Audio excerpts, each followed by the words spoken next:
राधे राधे भक्तों, जय माता दी। आज मैं आपको बताऊंगी कि आप डेली पूजा में हवन कैसे करें और अष्टमी नवमी को हवन कैसे करें। दोनों ही हवनों का अलग तरीका होता है। अष्टमी नवमी पे हवन हमें विशेष माता के लिए प्रसन्न करने के लिए पूर्ण आहुति के साथ करना होता है।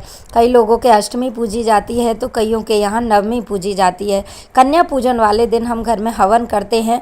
ऐसे तो रोज़ ही हमें जब भोग लगाते हैं तो हम हवन करते हैं, लेकिन वो हवन कुछ अलग होता है। तो पहले मैं आपको बता देती हूँ कि घर पर रोज़ हवन कैसे करना है। देखिए, कई लोग तो ना कपूर से करते हैं, लेकिन अगर सही मायने में हवन की जो जानकारी है वो इस प्रकार है कि जोत पे ही माता को लिया जाता है। नीचे आप कोई भी गेहूं के दाने आप दीपक के नीचे रखिए। माता की जब भी देवियों की पूजा होती है तो लंबी बाती का उपयोग किया जाता है, देव के लिए गोल बाती का उपयोग किया जाता है। तो जब लंबी बाती हम दीपक में लगा के और ऊपर जब हम कपूर डालते हैं और जो भी हवन सामग्री है वो डालते हैं, तो उसके बाद घी डालते हैं तो माता आ जाती है उस पे। और अगर नहीं आ रही है तो आप कपूर डाल के भी जला सकते हैं। तो दोनों ही तरीके सही हैं, गलत उसमें नहीं है। अगर जोत पे माता आसानी से आ जाती है तो बहुत अच्छी बात है। अगर नहीं आ रही है तो आप कपूर भी डाल के बुला सकते हैं। उसके बाद आपको घी डालना होता है। सबसे पहले घी से शुद्ध हो जाती है हमारी अग्नि, यानी कि कोई भी जो पूजा की हम आहुतियाँ देते हैं उससे पहले हम प्रज्वलित करने के लिए घी डालते हैं, जो अग्निदेव के लिए समर्पित होता है। तो पहली जो मंत्र है वो गणेश जी के लिए बोला जाता है। ओम गण गणपतये नमो नमः वक्रतुंड महाकाय शूरकोटि समप्रभ निर्विघ्नं कुर्मदेव सर्व कार्येषु सर्वदा। गणेश का पूजन करने के बाद 3 या 5 आहुति आप गणेश के नाम से दीजिए। ओम गण गणपतये नमो नमः, ओम गण गणपतये नमो नमः, ओम गण गणपतये नमो नमः। उसके बाद आपको देनी होती है इष्ट भगवान की, यानी कि आपके गुरु। सबसे पहले दो आप अपने गुरु की, अगर गुरु बना रखा है तो अच्छी बात है, नहीं तो आप ओम नमः शिवाय की डाल सकते हैं, क्योंकि भगवान से सबके ही गुरु हैं। तो आप 5 आहुति अपने गुरु के नाम की डालें। तो ओम गुरुवे नमः, ओम गुरुवे नमः, ओम गुरुवे नमः।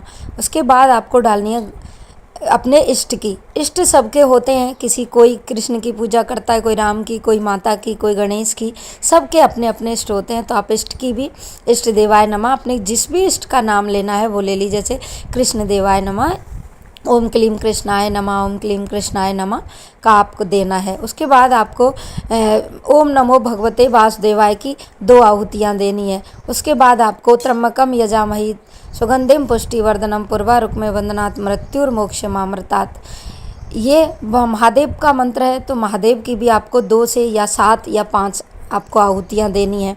उसके बाद आपने वास्तुदेव की दीजिए। वास्तुदेवाय नमः, क्षेत्रपाल देवाय नमः। घर के आपके जैसे घर में भी जो कुल देवता होते हैं, कुल देवभ्याम नमः, क्षेत्रपाल देवभ्याम नमः, पितृदेवभ्याम नमः, सबकी आप 1-1 या 2-2 आहुतियाँ अवश्य डालें। उसके बाद आपको माता के ही जैसे दुर्गा चालीसा का आप पाठ करते हैं या दुर्गा सप्तशती का आप पाठ करते हैं, उनमें से कोई भी आप मंत्र उठा लीजिए। 4 मंत्र, 5 मंत्र, 11 मंत्र, 51 मंत्र, उनकी आप आहुति स्वाहा बोलते हुए कोई भी स्टार्टिंग में एक मंत्र बोलिए। त्र्यंबकम यजामहि सुगंधिम पुष्टिवर्धनम पूर्वारुक्मे वंदनात् मृत्युर्मोक्षमामृतात्, या देवी सर्वभूतेषु दुर्गारूपेण संस्थिता, नमस्तस्यै नमस्तस्यै नमस्तस्यै नमो नमः। सर्व मंगल मांगले शिवे सर्वासाधिके शरण्ये त्र्यंबके गौरी नारायणी नमस्तुते।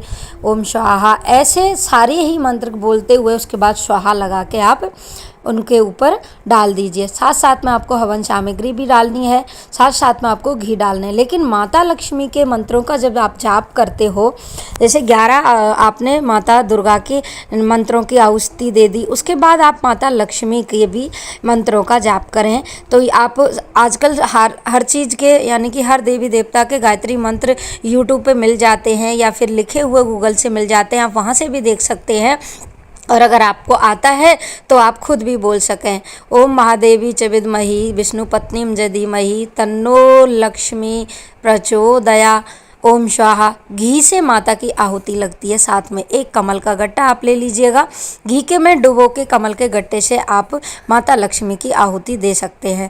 उसके बाद बारी आती है भोग प्रसाद की। जब भी हम लोग बतासे का भोग लगाएं तो चम्मच में उन सब सारी ही सामग्री को रख के फिर घी में डुबो के आप डायरेक्ट उसके ऊपर डाल दें तो वो अच्छे से पक भी जाता है। और माता का नाम लेते हुए आप भोग लगाएं। किसी भी माता जिसकी भी पूजा होती है, रोज़ अलग अलग माताओं की पूजा होती है, तो आप ओम या देवी सर्वभूतेषु स्कंदमाता रूपेण संस्थिता, या देवी सर्वभूतेषु कुष्मांडा रूपेण संस्थिता, नमस्तस्यै नमस्तस्यै नमस्तस्यै नमो नमः ओम स्वाहा, ऐसे बोलते हुए आपको भोग लगाना है।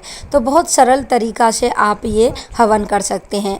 आप रोज़ की पूजा में किसी भी बर्तन में लेके, जो भी आप मिट्टी के सकोरे में या फिर किसी बर्तन में ये धूप आप लेके पूजा करते हैं तो अलग है, लेकिन अष्टमी वाले दिन आपको छोटी सी बेदी अवश्य बनानी चाहिए।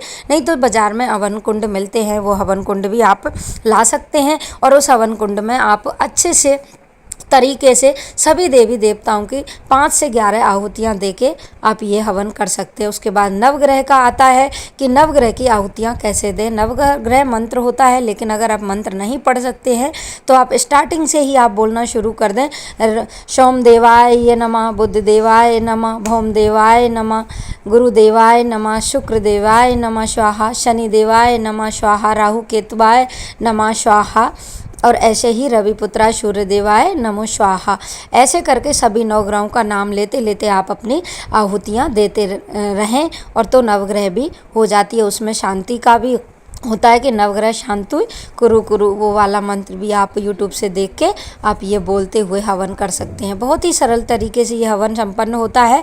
हवन में लास्ट में पूर्ण आहुति दी जाती है, तो वो आप नारियल की ना दे के सुपारी की भी आहुतियाँ दे सकते हैं। जब आपकी हवन कंप्लीट हो जाए, सभी देवताओं की लग जाए, तो आप सुपारी डाल के घी में डुबो के अच्छे से, उसके बाद उसे कलावे में बांध के आप ऊपर से आप पूर्ण आहुति का मंत्र बोलते हुए डाल दें। नहीं तो आप अंदर मन में हाथ यानी कि अंदर मन में चलते हुए कि आप माता से प्रार्थना करें कि हे माता, जो भी टूटा फूटा हवन हमसे हुआ है उसे आप स्वीकार करें। अब मैं ये पूर्ण आहुति आपको समर्पित कर रहा हूँ। कोई भी भूल चूक अगर रह गई है तो इसमें आप इसे स्वीकार कर लेना। पूर्ण आहुति आप दे दीजिएगा। उसके बाद जो भी आपने हलवा, पूड़ी, छोले, ड्राई फ्रूट्स या फिर जो भी आपने चीज़ें मंगाई हैं उनका आप सबका भोग लगाएं। जो भी हवन सामग्री आसपास थी रखी थी वो सारी उसमें आप डाल दें और अच्छे से हवन होने के बाद भगवान को आप प्रणाम करें। हवन भगवान को प्रणाम करने के बाद उनको आप आचमन कराएं 3 बार। आचमनम समर्पयामि, आचमनम समर्पयामि, और फिर आरती करके आप कन्या पूजन कर सकते हैं। कन्या पूजन करने के बाद आपको प्रसाद वितरित करना है। जो भी आपने प्रसाद चढ़ाया है वो आप कन्याओं में वितरित कर दें। बचा हुआ प्रसाद आप आसपास वितरित कर दें। और जो भी नारियल आपने रखा था कलश के ऊपर, उस नारियल को भी फोड़ के आप कन्याओं में या सारे कुटुंब वाले परिवार वालों के साथ आप उनको बांट के स्वयं ग्रहण कर सकते हैं। ये मेरी वीडियो में बहुत ज़्यादा कमेंट आ रहे थे कि मैडम हम ना अलग रखते हैं, अलग लेके आते हैं। अष्टमी नवमी वाले दिन हवन का सामग्री, हवन वाले दिन आप नारियल अलग से लेके आते हैं, तो वो प्रसाद रूप में बांटने के लिए ही लेके आते हैं। उसका पहले आप भोग लगाएं हवन के ऊपर, उसके बाद ही आप उनको वितरित करें। और वो वाला जो नारियल है उसका विसर्जन नहीं किया जाता है, क्योंकि हमारे शास्त्रों में कहा गया है कि जो पूजा में 9 दिन हमने रखा उसका अगर हम विसर्जन करेंगे, विसर्जन करने से माता की जो कृपा है वो हमें नहीं मिलती है। अगर आप उसको घर में रख सकते हैं तो वो खराब हो जाएगा, सड़ जाएगा, गल जाएगा, इससे भी हमें पाप लगता है। तो ज़्यादातर अगर हो सके तो उसे प्रसाद रूप में ही वितरित करें, उससे आपको संपूर्ण पूजा का फल मिलेगा। मेरा ऐसा मानना है, अलग अलग सबका मत होता है, अपने यहाँ जो रिवाज है आप उसके अनुसार करें। वीडियो पसंद आए तो लाइक शेयर सब्सक्राइब जरूर करें। Thank you.